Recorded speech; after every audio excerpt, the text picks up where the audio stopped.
नीति शास्त्र यानी चाणक्य नीति में आचार्य चाणक्य ने अपमान का जवाब देने और दुश्मन को आसानी से परास्त करने का तरीका बताया है। आइए जानते हैं इस तरीके के बारे में। मगध राज्य में एक समय में महाराज नंद का शासन था। उन्होंने एक यज्ञ का आयोजन किया। इस यज्ञ में चाणक्य भी पहुँचे और दरबार के एक आसन पर जाकर बैठ गए। उन्हें आसन पर बैठा देख महाराज नंद ने उनका अपमान किया और वहां से बाहर जाने को कहा। इस पर चाणक्य ने कहा कि मनुष्य अपने गुणों से ऊपर होता है, ऊंचे आसन पर बैठने से नहीं।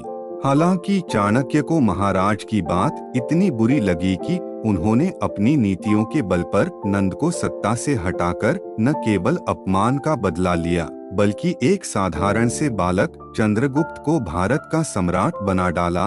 अपने नीति शास्त्र यानी चाणक्य नीति में भी उन्होंने अपमान का जवाब देने और दुश्मन को आसानी से परास्त करने का तरीका बताया है। तो दोस्तों, हम इस तरीके के बारे में जाने तब तक इस कहानी को एक लाइक और चैनल को सब्सक्राइब जरूर कर देना। तो आइए जानते हैं इस तरीके के बारे में। चाणक्य नीति में कहा गया है कि अनुलोमेन बलिनम प्रतिलोमेन दुर्जनम आत्मतुल्यबलन शत्रु विनयन बलेन वा। चाणक्य नीति के इस श्लोक में आचार्य चाणक्य कहते हैं कि मनुष्य को अपने शत्रु के बारे में पता होना बहुत जरूरी है, क्योंकि शत्रु कमजोर है या बलशाली, इसका पता होने पर ही उसके खिलाफ नीति बनाई जा सकती है। चाणक्य कहते हैं कि अगर दुश्मन आपसे ज्यादा शक्तिशाली है तो उसे हराने के लिए व्यक्ति को उसके अनुकूल आचरण करना चाहिए। वहीं अगर दुश्मन का स्वभाव दुष्ट है, वो छल करने वाला है, तो उसे हराने के लिए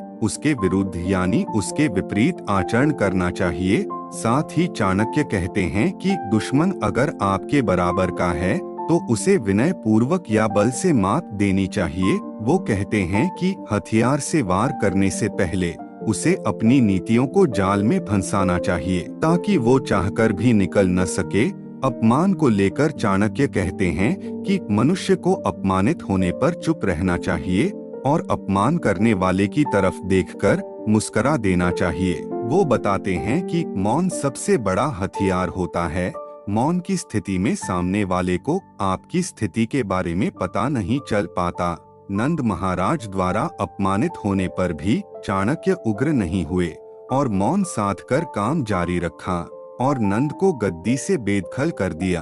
दोस्तों, कहानी कैसी लगी ये कमेंट करके जरूर बताना।